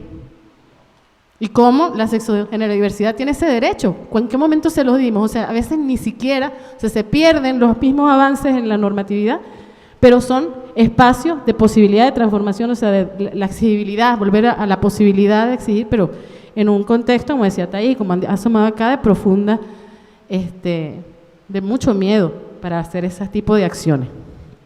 Y eso, viéndolos a ellos también como ejemplo decía yo, ¿cuánto de desmemoria tenemos de las luchas de los 80, 90, etcétera, que venían y que se encadenaban y que se hacían huelgas de hambre y que se autoconvocaban y se hacían protestas y había mecanismos de seguridad frente a los órganos represores? Y esa memoria de lucha, como que por un momento y por una especie a mí, es como si hubiese hecho un gran paréntesis, ¿no? Como vamos a estar en paz por un tiempo para hacer una construcción colectiva de algo, ¿no? Esa memoria, ¿dónde queda? ¿Dónde quedó? ¿Y en qué tan vulnerables nos pone entonces en este momento en donde hay 3 muchachos solitos que están pidiendo que por favor les lleven colchonetas porque se les están mojando sus hijos? O sea, que ni siquiera el propio movimiento, que ha sido uno de los movimientos con la concentración más grande de este año en la calle, autoconvocada, tiene la posibilidad de asegurar la subsistencia mínima en un acto de protesta mínimo, que es, o sea, no mínimo, vaya que encadenarse no es cualquier cosa, ¿no? Pero digamos que podría, en otra época tenía todo un aparato de despliegue de seguridad, de contención, de provisionamiento, desde el poder popular, ¿no? Desde las bases. Entonces, eso a mí me preocupa muchísimo. Otra cosa, rapidito, que yo creo que el rentismo, para mí una de las expresiones muy vividas, porque yo estuve en el área de ciencia y tecnología por muchos años, ha sido esto del descubrimiento del agua tibia, pues. O sea, como llegó una nueva persona y o sea, la desmemoria otra vez. O sea, todo lo anterior se borra, se hace un nuevo reseteo, no hay acumulado nada y la solución es esta, ¿no? En todos los ámbitos en donde nos podamos meter. Esta situación de hechura del balance que estamos haciéndonos y dándonos en este momento es súper fundamental, pero además creo que debe ser parte de la política diaria, cotidiana, porque en ciencia y tecnología, que nunca se administró con escasez, jamás, porque, bueno, o sea, los direccionamientos de las líneas de investigación, o sea, todo estaba muy centrado y mediado porque había mucho dinero, y a veces ni se sentía que ni hacía falta, ¿no? El área, fue muy, muy triste, y muy apalancado también por la democratización de cierto consumo, de tecnología, pero también, o sea, el consumo no solo de bienes y servicios para la gente, no solo las lavadoras, o sea, todo esto que se llamó democratización del consumo y que era visto como un logro de la cantidad de enseres que llegaban a no porque la gente no mereciera tener una lavadora, sino porque, bueno, la lavadora, ¿no? Hasta que, ¿cómo y para qué? Sí. Y para cerrar, que eso estuvo muy mediado también por el tipo de negociaciones y de políticas que se establecen con la entrada al fondo chino en esa época, que también es económico, que no es solo político, porque tiene que ver con ese relacionamiento y de dónde venían esos financiamientos. Gracias. No leo bien quién sigue. Maru. Bueno, yo muy agradecida por la riqueza del análisis, tanto de ayer como hoy. No voy a volver sobre cosas, coincido en muchas cosas planteadas. Voy a asomar un punto que tiene que ver con las subjetividades. Las subjetividades neoliberales emergentes en combinación con nuestras subjetividades rentistas históricas. O sea, ¿qué viene pasando en los sentidos comunes de nosotros y de mucha gente, de muchos venezolanos y venezolanas, respecto a la lectura que tenemos sobre qué nos pasó y hacia dónde vamos y cómo vamos? Porque hay un sentido común, creo, mayoritario respecto al fracaso del proceso chavista y con eso del fracaso del socialismo. O sea, la lectura que estamos teniendo aquí, este es un grupo minoritario de la sociedad venezolana, tenemos que decirlo. O sea, la izquierda, y lo decían los compañeros al principio del evento, hay una debilidad, somos un grupo cada vez más pequeño, tenemos poca incidencia respecto a la construcción de narrativa sobre lo que ha pasado, lo que pasó en estos 20 años. Y bueno, y estas subjetividades que se incorporan respecto a que esto fracasó y que lo que viene por delante es el sálvese quien pueda y es el trabajamos, cada quien sale adelante por sí mismo y cada quien desde el emprendedurismo, desde las prácticas, desde el esfuerzo propio, que ahora sí vamos con el esfuerzo propio porque con el capitalismo rentista también no vivíamos de la riqueza propia, sino de la riqueza que nos daba el Estado. O sea, ahí entre neoliberalismo y capitalismo rentista, parece que la salida es individual y es desde el esfuerzo propio. Entonces ahí creo que hay una lectura que hay que hacer respecto a esto, bueno, que nos está dejando esta transformación de las condiciones materiales de existencia de cada quien, que además hay un hastío de crisis, hay un hastío de hablar todo el tiempo desde la tragedia de lo que nos pasó, y parece que en cierto grupo chavista, sobre todo los que están en el gobierno, y la lectura oficial es: vamos hacia la esperanza. O sea, ya venimos del foso, ¿hasta cuándo hablar de que estamos mal, que estamos en crisis? Entonces toda esta idea de la Venezuela se arregló y vamos hacia adelante y la Venezuela próspera, toda esa cosa confusa de ese discurso que ahora tiene el chavismo, bueno, alimentan bastante esta idea de, bueno, estas nuevas subjetividades neoliberales. Y a esto le quiero sumar esta lectura que estamos teniendo sobre qué pasó con las otras experiencias de creación de la otra economía, del otro sujeto económico, de las experiencias de la economía social. Porque parece que, bueno, sí, es el socialismo estatista que intervino demasiado sobre las experiencias colectivas, y parece que, bueno, eso la ahogó, y parece que ninguna funcionó, parece que no sirve la cogestión, parece que el cooperativismo tampoco, que las comunas, que los consejos comunales, o sea, nada funcionó, o sea, todo lo hagamos con el exceso de renta, y en ese balance, o sea, tenemos que reconocer, bueno, por dónde entonces reconstruimos ese horizonte democrático popular desde lo económico, hacia dónde vamos con eso, o sea, cuál es la propuesta, y ahí es la importancia del balance, de mirar estas experiencias y de reconocer esto de lo comunal, el horizonte de la comunalización que nos dejó en términos subjetivos y en términos materiales, y cómo reconstruimos eso y cómo hacemos propuesta respecto a eso. Y bueno, le agradezco a Javier la síntesis programática, un posible programa revolucionario que hizo, creo que hizo una síntesis bien interesante de todas las líneas posibles que pueden estar allí. Bueno, yo quisiera hacer un recuento de algunas cosas que anoté por acá y que tienen que ver con esto de balance, ¿no? Y que incluyen todo lo que se ha discutido con el tema de rentismo y cómo pasar factura en este balance, ¿no? Si uno revisa quizás el primer documento programático que tiene que ver con el tema económico del proceso bolivariano, que es la Agenda Alternativa Bolivariana, uno se dará cuenta que allí hay un reconocimiento del problema de rentismo, hay un reconocimiento de lo que significa la concentración monopólica en la economía. De hecho, una de las búsquedas más recurrentes en ese documento es lo que se llamó la democracia económica de los ciudadanos, para hacerlos más activos y incluirlos en el proceso productivo del país. Y creo que de eso poco se habla, ¿no? Porque hay que reconocer que en los años 90 la aplanadora neoliberal le pasó por encima a Venezuela. O sea, si uno analiza los datos de esa época, hay un montón de industrias intermedias, de pequeños procesos productivos, de economías populares que son literalmente aplastadas, ¿sí? Y a veces uno se olvida esas cosas. Yo tengo un profesor que se llama Humberto Caputo, que dice que el análisis económico debe combinar pesimismo con realismo también, porque a veces uno ve el pasado con mucho optimismo, o sea, ve así como, bueno, pudimos hacer más cosas, pero hay que entender las circunstancias del momento. Cuando inicia el proceso bolivariano, se enfrentaba al hecho de la debacle neoliberal, de una economía profundamente hipotecada. O sea, se dijo en la mañana, había riesgo incluso de que había un déficit constante en las arcas públicas. Y se hizo un gran esfuerzo con lo que había y con los ingresos que había, porque se dice, bueno, pero ¿hasta cuándo vamos a vivir del rentismo petrolero? ¿Hasta cuándo vamos a vivir de esa renta? Ajá, pero ¿qué más había? ¿Qué más hay para intentar robustecer una economía, para intentar empujar una economía? Yo estoy diciendo que eso esté bien o esté mal, sino es lo que hay. Por eso digo que es un poco de realismo también.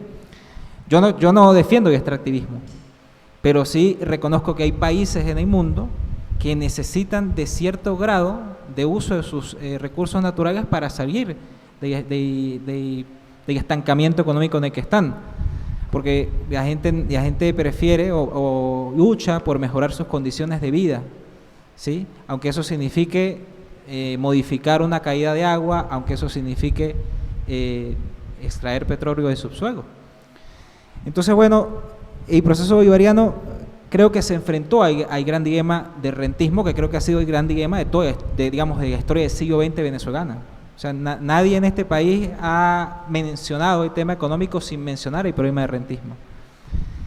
Y creo que también esos primeros años del proceso bolivariano hubo una confianza en base a lo que había sobre los empresarios, que eran quienes tenían el capital por todo lo que hemos dicho, por el robo que se ha hecho y todo lo demás.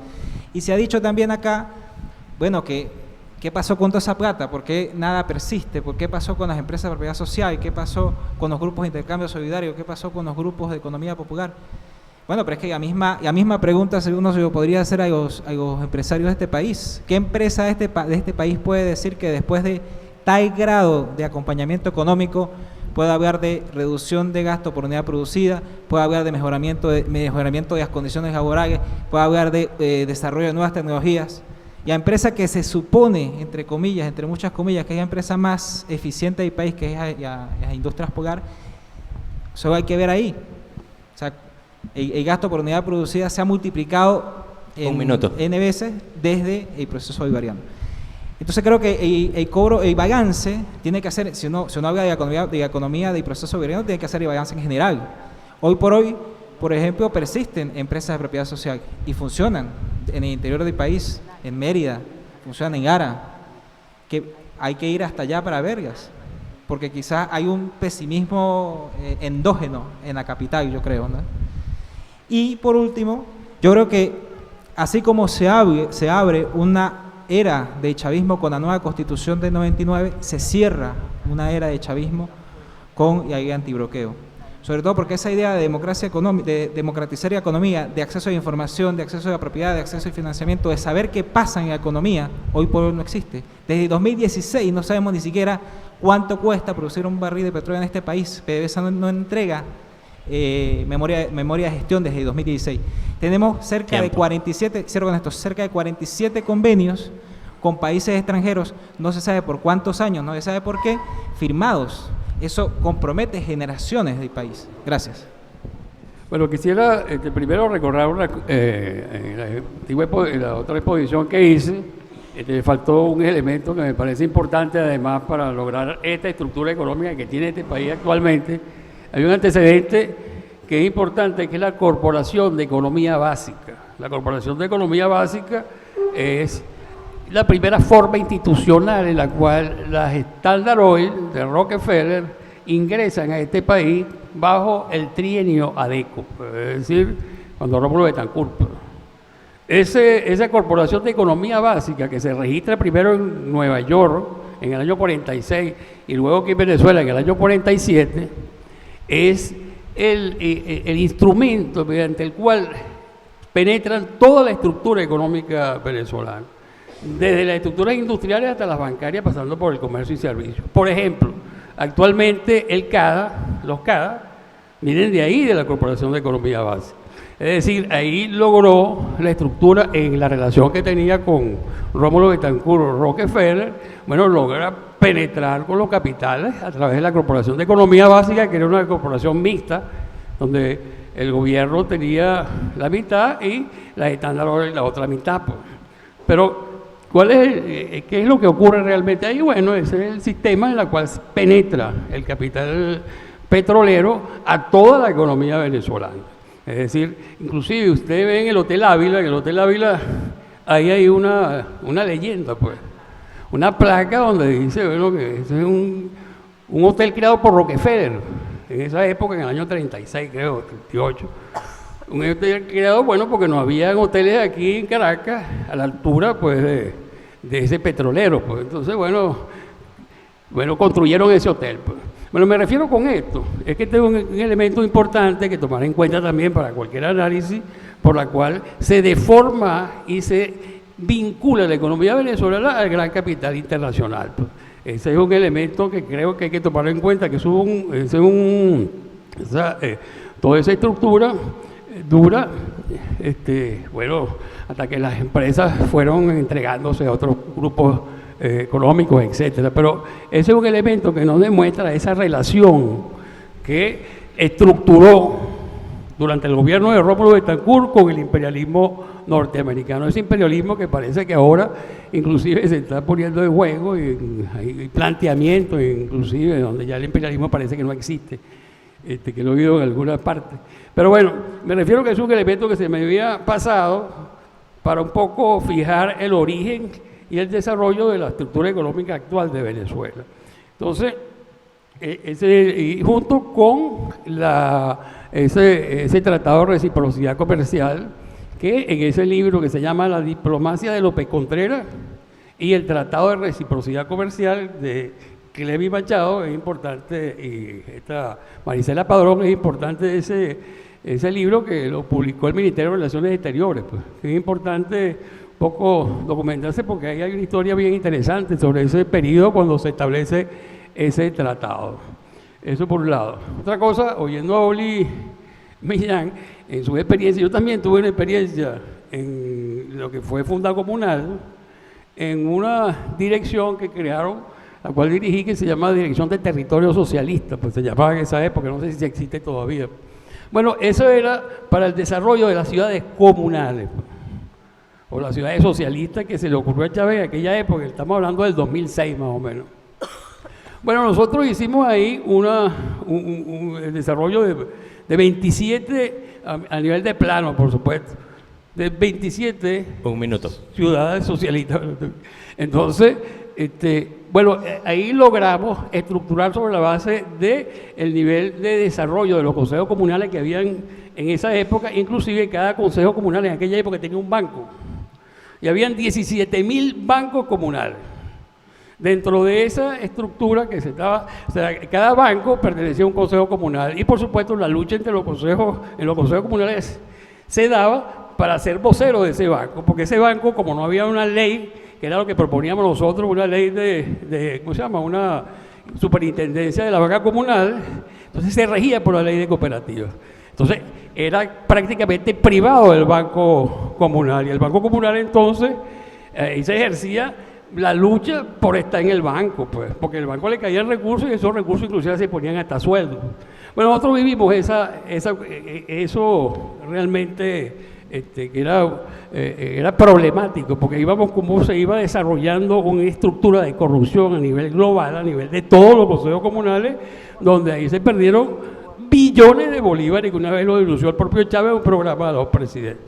Entonces, me refiero que había toda una estructura que se fue perdiendo en el tiempo, porque eso no se pudo consolidar, a pesar de que logramos estructurar esas 27 ciudades comunales, inclusive con una estructura de un comité de planificación, un equipo político, un equipo de estudio de base económica de esa zona del Consejo Comunal, de esas ciudades comunales. Además de eso, un equipo que se iba a encargar de todo lo que es el desarrollo cultural y los grupos culturales que había en la zona. Eso fue una experiencia interesante porque había la posibilidad de seguir construyendo esa zona, y cuando íbamos a establecer ya una ciudad comunal piloto en Urachiche, porque en Urachiche había también una planta de harina, de aquellas plantas que no sé qué se hicieron, que eran iraníes, pues. Una planta de harina de maíz. Bueno, total que nosotros empezamos a estructurar, escogimos esa zona para el piloto, para comenzar a desarrollar la ciudad. Bueno, ahí comenzamos a estructurar, nos reunimos con los pobladores, etcétera, para comenzar a organizar el sistema de gobierno que habíamos propuesto en esos equipos. Bueno, en ese momento solo hicimos un espacio de un año, pero todas esas eran planos de ciudades georreferenciadas con sus cadenas parroquiales, y además el criterio era lo que eran en esas parroquias que tenían constituido entre el 90 y el 100% de consejos comunales. Ahí era donde establecíamos empezábamos a desarrollar. Y el otro criterio era las elecciones, pues, o sea, en esa zona eran las zonas donde la votación hacia el chavismo era superior, pues era donde había ganado pues el chavismo. Entonces, con esos criterios comenzamos a formar esas zonas que se llevaron a plano. Eso fue un trabajo de un año más o menos. Entonces, ¿qué ocurrió? Después que nosotros hicimos todo ese trabajo, cuando íbamos a montar la primera la primera ciudad Tiempo, comunal en profe. Urachicha, sí, me da un Dale. tiempito. En lo que nosotros empezamos a desarrollar, bueno, vino otro ministro y acabó con el proyecto. Ese proyecto de ciudades comunales que fue en el 2006, que duramos alrededor de 8 o 9 meses en eso, bueno, cambiaron a David Velázquez, pusieron a Erika Faría y nos votaron a todos de Funda Comunal en el Ministerio de la Comuna. Esa es la experiencia que yo tuve dentro de este proceso a nivel de Funda Comunal. Eso quería contarlo un poco por... Vale, gracias. Cira. Yo, primero, y Oli, me disculpas si no te copié bien, pero en medio entendí, estábamos con el otro micrófono y a veces hay como una especie de feedback y tenemos el ventilador aquí, entonces me disculpas, pero entendí como que en el ejercicio con Chávez, de alguna forma hubo una reproducción del modelo soviético en algunos ámbitos específicos.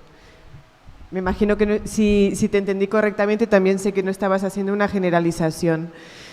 Yo creo que uno de los aprendizajes precisamente del proceso bolivariano es algo que yo planteaba ayer en la pequeña intervención, y es que precisamente Chávez hace una propuesta, y es cierto que llega como hacia el final de su vida, en la que, bueno, en función de repensar el proyecto socialista, y pensando mano a mano con Mesaros, plantea que en el socialismo real, en el socialismo soviético, lo que ocurrió es que se tomaron los medios de producción, más no se democratizó todo el proceso de producción, toma de decisiones, etc. Entonces, Chávez propone una democratización sustantiva en cuanto al ámbito económico y en la construcción del socialismo, que implica la propiedad social, pero que también implica el control social en la reorganización de la producción y de las relaciones sociales. Eso por un lado. Por otro lado, creo que cuando pensamos en el proceso bolivariano en su ámbito económico, bueno, y político también, uno de los paraguas que podríamos utilizar es la cuestión de la soberanía, y la cuestión de la soberanía en el proceso bolivariano ha tenido como diferentes iteraciones, momentos en los que la soberanía se identificaba de una perspectiva más bien nacional, entendiendo que lo nacional incluye también a la burguesía, y momentos en los que, y que por incorporar a la burguesía, pues no suma necesariamente al proyecto de los sectores populares, de la clase trabajadora, y hay otros momentos, hay otras iteraciones que son más bien populares, soberanas, de soberanía popular, que son, bueno, las que yo, digamos, que trataría de hacer hincapié en cuanto a los aprendizajes. Y precisamente pensando sobre todo este proceso de las apuestas por la soberanía, las diferentes iteraciones de la soberanía, yo tengo una pregunta para los compañeros y compañeras economistas, y es sobre todo la fórmula Cadivi. Se planteaba en la mañana que, bueno, que las transformaciones económicas no se dan de la noche a la mañana precisamente, y que las aspiraciones a veces no concuerdan con los tiempos. Cuando pensamos en la fórmula Cadivi, que como yo la entiendo es pues una contención de la inflación y la generación de condiciones para que la gente pueda acceder a bienes, a mercancías, eso se hace a través de un mecanismo de contención vía Cadivi, y ese mecanismo de contención termina siendo también un mecanismo de transferencia de la renta hacia la burguesía. Entonces, entendiendo, quizás esta pregunta seguramente se va a quedar abierta, pero entendiendo que quizás era un mecanismo transicional, ¿cuáles serían realmente otros mecanismos para evitar esta transferencia a la burguesía que efectivamente todas sabemos que se dio? Con todo este otro debate que se ha venido dando sobre el clientelismo y el rentismo, yo simplemente quiero hacer una acotación aquí, que también planteo que a menudo hay un peso, un bagaje pequeño burgués en relación al uso de estos términos, y que yo más bien reivindico en cuanto al proceso bolivariano y al proceso bolivariano en los tiempos de Chávez, en cuanto al proceso bolivariano en los tiempos de Chávez, yo reivindico que sí, si bien sí se generaron o se reprodujeron viejas formas clientelares, también se aperturó un proceso de disputa de la renta a través de los diferentes mecanismos que se establecieron. Y precisamente sobre la disputa de la renta era lo que quería realmente hablar hoy, pero no va a dar. Pero en cuanto a la disputa de la renta, creo que ese es tanto uno de nuestros aprendizajes como una de nuestras tareas pendientes. Resulta ser que uno de los problemas de la izquierda, creo que en el proceso bolivariano con Chávez, es que nos montamos allí como un poco en una ambulancia. Íbamos detrás porque los planteamientos eran buenos, pero no teníamos nuestro propio programa, en gran medida no teníamos nuestro propio programa, ¿no? Entonces, una de las tareas pendientes, sí creo que sigue siendo la disputa de la renta, y en ese sentido creo que hay ejercicios bien interesantes de disputa de la renta en el contexto comunal que todavía tienen por crecer, pero en las experiencias de carácter comunal, hablando de experiencias de las que todavía existen y de las que tenemos mucho que aprender, en las comunas, en los autogobiernos, en los territorios, tú ves procesos de generación de nuevas economías, de economías fuera de la lógica del capital y no rentistas, pero precisamente para que pueda haber un contexto de desarrollo pleno de esos proyectos comunales, pues sí van a depender temporalmente de la captación de la renta. Entonces yo creo que una de las tareas pendientes para nosotras es seguir en la lucha en la disputa por la renta. Bueno, muchas gracias, compañeras, compañeros, por este debate tan rico del día de hoy. Creo que tuvo un registro distinto al de ayer, en donde salían como unas líneas claras de qué hacer, aunque no fueran consensuales, habían unas líneas claras de qué hacer más evidentes. Vamos a ver qué nos dicen los compañeros que van a devolvernos el debate ahora. Me parece que hay unos aportes muy importantes aquí, que evidentemente abren nuevas posibilidades de discusión, ¿no? Y de eso vamos a discutir después que los compas nos den la devolución de la discusión. Ahora hagamos un receso muy breve de unos 10-15 minutos, baño, tortica, que nos tienen las compañeras de la cooperativa, creo que es torta navideña hoy, café. Mira, Gabriel dice que hagamos un aplauso por las hallacas del mediodía. Muy bien. Entonces tenemos unos 15 minutos y volvemos a la devolución de los compañeros y después de eso nos quedamos una media hora más hablando de cómo seguimos este grupo de trabajo.